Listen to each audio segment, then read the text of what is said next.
या स्टूडेंट्स, अब अपना एक सेकंड बुक का एक नया चैप्टर स्टार्ट कर रहे हैं।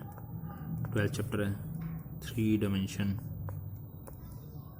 ज्योमेट्री। जैसे आपकी 2 डायमेंशन ज्योमेट्री होती थी वैसे 3 डायमेंशन ज्योमेट्री हो गई है। ठीक है, 3 डायमेंशन ज्योमेट्री में क्या है, 2 डायमेंशन ज्योमेट्री में हमारे 2 डायमेंशन होते थे, 2 ही क्वाड्रेंट होते थे। ये 2 डायमेंशन ज्योमेट्री का first quadrant, second quadrant, third quadrant, fourth quadrant, आप इनको क्वाड्रेंट से जानते थे। अब 3 डायमेंशन में ये 2D था, जो 2D में हम लोग ये जानते थे कि ये प्लस प्लस का होता है, ये प्लस माइनस प्लस का होता है, ये एक्स एक्सिस होता था, ये एक्स का नेगेटिव होता था, ये वाई एक्सिस होता था, ये वाई का नेगेटिव होता था। तो इसमें एक्स और वाई दोनों नेगेटिव होते थे, इसमें एक्स पॉजिटिव और वाई नेगेटिव होता था। ठीक है, वैसे ही 3 डायमेंशन 3D हो गई है पिक्चर। 3D पिक्चर हम लोग सिर्फ ऐसे दिखा सकते हैं आपको। इसको सही तरीके से मेंशन करने के लिए आपको अपने घर के एक रूम के कॉर्नर में जाकर देखना पड़ेगा। जो कॉर्नर की इस लाइन जा रही होगी, ये दीवार जा रही होगी, एक ऊपर जा रही होगी और एक इधर साइड में जा रही होगी। तो जो कॉर्नर होगा वो लाइक दिस होगा, एक दीवार ऐसी होगी, एक ऐसे ऊपर जा रही होगी, एक ऐसे जा रही होगी। ये अपना ओरिजिन होता है, ये अपना एक्स एक्सिस होता है, ये वाई एक्सिस होता है, ये जेड एक्सिस होता है। ठीक है, तो हमारे पास इसमें ऑक्टेंट बनते हैं। ऑक्टेंट यानी 8 ऑक्टेंट, क्वाड्रेंट में 4 होते हैं, इसमें 8 होते हैं। 8 में पहला आपका ओ एक्स वाई जेड होगा। जब ओ एक्स, देखो ये वाला, ये ओ एक्स वाई था, ओ एक्स वाई का मतलब हो गया आपका ये फर्स्ट क्वाड्रेंट, जिसमें आपका एक्स और वाई दोनों पॉजिटिव हुआ। अच्छा, ये वाला क्वाड्रेंट आपका एक्स डैश हो गया, वाई तो ऊपर वाला ही रहा, ओ एक्स डैश वाई। ये 2 डायमेंशन की याद दिला रहा हूँ, ये ओ एक्स डैश वाई होता है। इसमें हम लोग अपना ये वाला एक्स नेगेटिव होता है, वाई पॉजिटिव होता है। यानी आपने देखा जिसके ऊपर डैश लग जाता है बस वो नेगेटिव हो जाता है। वही ऑक्टेंट में कहानी है, ओ एक्स वाई जेड इसमें सारे पॉजिटिव होते हैं। ठीक है, एक्स के ऊपर डैश लग गया, वाई और जेड ऐसे कैसे पड़े रहने दीजिए, जिसके ऊपर डैश लग गया बस वो माइनस का हो गया। ठीक है, तो अगर आपको सिर्फ आपको फर्स्ट एक्सरसाइज में सिर्फ इतना ही पूछा जा रहा है 12.1 में, बताइए ऑक्टेंट का नाम बताइए। यानी 1,2,-3 है तो बताइए ऑक्टेंट का क्या नाम होगा। जिसके ऊपर माइनस लग गया वो आपका ऑक्टेंट बन गया, डैश वाला। -3 के ऊपर पड़ा है तो जेड डैश, यानी ये इसका आंसर है, इसका नेम है। इस ऑक्टेंट का नाम ये वाला है। ठीक है, जिसके ऊपर डैश लग जाएगा बस वो आपका अगला ऑक्टेंट बन जाता है, मतलब वो माइनस वाला हो जाता है। तो O X Y Z dash, Z के ऊपर डैश लग गया तो प्लस प्लस और माइनस हो गया। जे एक्स डैश और वाई डैश पड़े हैं तो माइनस माइनस प्लस हो गया। अब एक्स के ऊपर डैश है, वाई के ऊपर नहीं है, जेड के ऊपर डैश है, तो जिसके ऊपर डैश है वो तो माइनस का, जिसके ऊपर नहीं है वो प्लस का। ठीक है, O X Y dash Z dash, यानी ये बन गया प्लस माइनस माइनस। ये टोटल 8 बन गए, 1 2 3 4 5 6 7, एक और रह गया जिसमें तीनों ही माइनस के होंगे। माइनस माइनस माइनस, तीनों प्लस के थे तो तीनों माइनस के भी होंगे। तो हमारा सिर्फ फर्स्ट क्वेश्चन यही है कि अगर आपका नेम ऑफ ऑक्टेंट 12.1 एक्सरसाइज में नेम ऑफ ऑक्टेंट बताना है, नेम ऑफ ऑक्टेंट बताने के लिए आपको सारे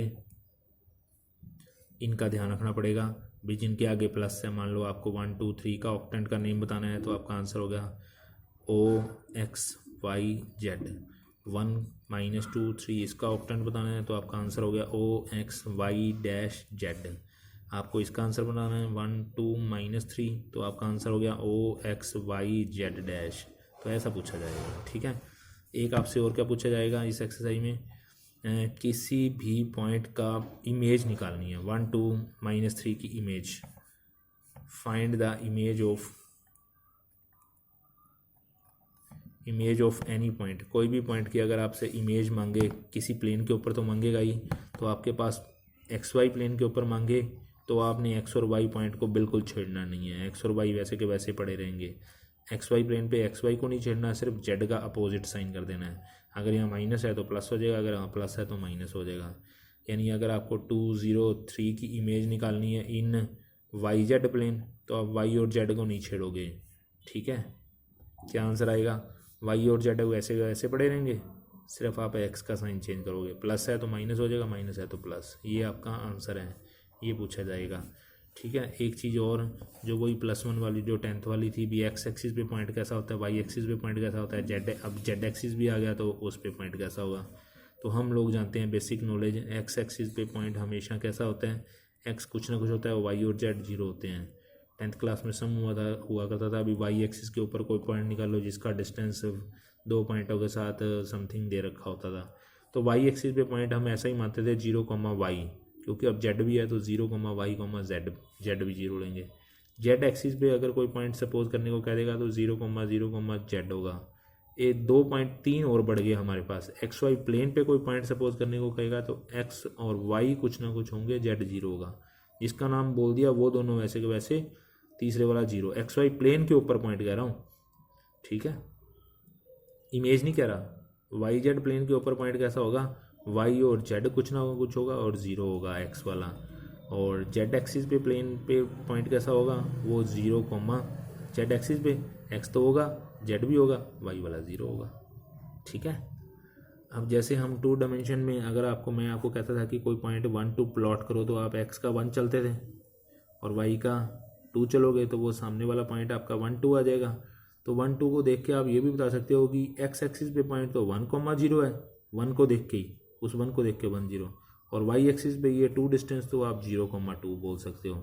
इसी तरह अगर आपको मैंने 3 डायमेंशन में कह दिया तो आप ये भी बता सकते हो भी, जैसे ये पॉइंट है कोई 1, 5, 7, आप बताओ इस पॉइंट का एक्स एक्सिस पे, बिल्कुल एक्स एक्सिस पे परपेंडिकुलर मीट पॉइंट क्या होगा, परपेंडिकुलर का फुट पॉइंट क्या होगा। ये परपेंडिकुलर टेढ़ी लाइन नहीं लेनी, ऐसी नहीं लेनी, सीधी लाइन, परपेंडिकुलर का फुट पॉइंट। तो साफ साफ पता चल रहा है इसका एक्स वाला पॉइंट 1 है तो ये पॉइंट होगा 1 0 0, जैसे वो वाला 1 0 था।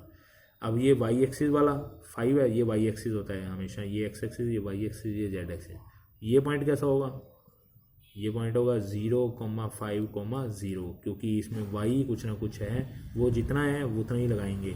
और 7 वो वाला पॉइंट कैसा होगा, वो पॉइंट होगा 0 0 7। अब आप कहोगे सर अभी तो आपने बताया था जेड एक्सिस पे पॉइंट 0, 0, जेड होता है, पर वो जेड वाला पॉइंट दे ही रखा है, जितना दे रखा है फिर उतना ही होगा ना। यानी हमारे पास किसी पॉइंट को दे करके फीट पॉइंट मांग सकता है परपेंडिकुलर के। ये भी 12.1 एक्सरसाइज का 3rd सम ही है, 3rd 4th में आ जाते हैं। ठीक है, तो ये प्रैक्टिस करो 12.1 एक्सरसाइज की, बस आसान सी थी। 12.2 वो भी बेसिक ही है, बेसिक बताऊंगा, 10 सम हो जाएंगे। ठीक है, 12.2 वही फॉर्मूला, कौन सा, डिस्टेंस फॉर्मूला, वो तो आप जानते ही हैं। डिस्टेंस फॉर्मूला कौन सा हुआ करता था, वो 2 डायमेंशन में पड़ा हुआ था, अब 3 डायमेंशन आ गया, x1 y1 z1। दूसरा पॉइंट है आपके पास x2 y2 z2। अगर आप इनका डिस्टेंस निकालोगे तो वो डिस्टेंस फॉर्मूला यूज़ कर लोगे, ए बी क्या होगा, x2 माइनस x1 का स्क्वायर, y2 माइनस y1 का स्क्वायर, z2 माइनस z1 का स्क्वायर, और देन ऊपर रूट। ये हमने डिस्टेंस फॉर्मूला निकाल लिया, ए बी। ठीक है, आपको वही काम जो 10th क्लास में होता था, कोलिनियर प्रूव करने वाला, 3 पॉइंट को शो करना है collinear using distance formula.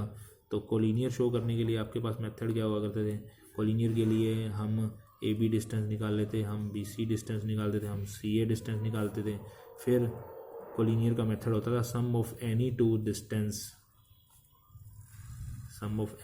Distance equal to 3rd distance आ जाए तो, यानी 2 डिस्टेंस का सम अगर 3rd डिस्टेंस के बराबर आ जाता था तो हम लोग उसको कोलिनियर बोलते थे। ठीक है, ये पढ़ा हुआ है हमने। डिस्टेंस फॉर्मूला वही, मान लो आपको ए पॉइंट दे रखा है a,2,1 और बी पॉइंट दे रखा है 4,3,1 और इसके बीच में डिस्टेंस आपको 5 दिया हुआ है, तो आप ए बी का डिस्टेंस निकाल के बराबर 5 के रख दोगे और ए की वैल्यू आ जाएगी। यानी ये हमारी एक्सरसाइज का सेकंड सम टाइप ऐसा ही है। तो एक तो आपको डिस्टेंस फॉर्मूला ही पता होना चाहिए, एक आपको कोलिनियर, सब पढ़े हुए हैं हमने। ठीक है, और ऐसे ही अगर एक ट्राइंगल के 3 वर्टिसेस दे दिए जाएं ए बी सी और आपको कहे कि बताओ ये कौन सी ट्राइंगल है, तो आप ए बी डिस्टेंस निकाल लो, बी सी निकाल लो, सी ए निकाल लो। अगर सारे ऑल आर नॉट इक्वल आए तो हम लोगों को पता है अभी ये इक्विलेटरल ट्राइंगल होती है, यानी कि शो हो जाएगा इक्विलेटरल ट्राइंगल। तो अगर आपको इक्विलेटरल ट्राइंगल शो करनी है तो आप ए बी बी सी सी ए तीनों डिस्टेंस निकालोगे और तीनों डिस्टेंस बराबर आने चाहिए। अगर आपके ए बी अगर कोई 2 डिस्टेंस बराबर होते हैं, इफ़ एनी 2 इक्वल आते हैं, तो if any 2 are equal any two, तो आप उसको आइसोसेलेस बोलते हैं, ठीक है। आइसोसेलेस ट्राइंगल होगी। ये आपके तीनों ही अनइक्वल आ जाते हैं if all are not equal. अगर आपका कोई भी इक्वल नहीं आता, आपस में सारे अलग अलग आते हैं, तो उसको हम जानते हैं वो स्केलर ट्राइंगल होती है। यानी अगर आपको कुछ भी शो करना पड़ जाए, इक्विलेटरल शो करना पड़ जाए, तो आप तीनों डिस्टेंस निकाल ले, तीनों बराबर प्रूव करोगे, ठीक है। ये सारा बेसिक हमारा 10th वाला ही है। राइट एंगल ट्राइंगल शो करना पड़ जाए, वो भी आपको 10th क्लास में पढ़ा हुआ है। राइट एंगल ट्राइंगल के लिए दोबारा बता देता हूँ, राइट एंगल ट्राइंगल में एक एंगल 90 का होता है, पर हम 90 यहाँ प्रूव नहीं कर सकते, हम तो पाइथागोरस प्रॉपर्टी प्रूव कर सकते हैं। तो आप ए बी डिस्टेंस निकालो, बी सी निकालो, सी ए निकाल लो, फिर आप इन तीनों का स्क्वायर करो, ए बी का स्क्वायर करो, बी सी का स्क्वायर करो, सी ए का स्क्वायर करो, फिर sum of any two distances, sum of square of any, sum of square of any two distances equal to square of third distance. Sum of any two equal to third हो तो उसको तो collinear बोलते हैं। Sum of square of any two distance equal to third, square of third होगा तो उसको हम लोग पाइथागोरस प्रॉपर्टी से, सो बाय कन्वर्स ऑफ पाइथागोरस हम लोग इसको ए बी सी को राइट एंगल ट्राइंगल बोल सकते हैं, ठीक है। इसके अलावा वो स्क्वायर प्रूव करना है, स्क्वायर प्रूव करने के लिए आपको 4 पॉइंट दे दिए जाएंगे, तो आप ए बी डिस्टेंस निकालो, बी सी निकालो, सी डी निकालो, ए डी निकालो, चारों डिस्टेंस बराबर आने चाहिए। जब चारों बराबर आ गए तो वो तो रोम्बस के भी होते हैं, तो स्क्वायर की एक और पहचान भी होती है, स्क्वायर में एंगल 90 का होता है, वो हम यहाँ पे देख नहीं सकते। चारों साइडें बराबर होने के बाद आपको अब इसके ये क्या बोलते हैं, इसको अब डायगोनल को भी चेक करना पड़ेगा, और अगर डायगोनल सेम आते हैं फिर ही आपका, तो ए सी और बी डी भी चेक करना पड़ेगा। ए सी और बी डी अगर डायगोनल बराबर आते हैं, डायगोनल ऑल्सो इक्वल, अगर डायगोनल भी इक्वल आते हैं तब आप बोलोगे कि यस साइड भी इक्वल, डायगोनल भी इक्वल, तब हम बोलेंगे कि ये स्क्वायर है, अदरवाइज नहीं बोलेंगे। समझा की बात? बस इससे आपके 8-9 सम हो जाते हैं। आप कल मतलब सॉरी नेक्स्ट एक्सरसाइज में, नेक्स्ट क्लास में हम लोग इसको पूरा कर देंगे, ठीक है।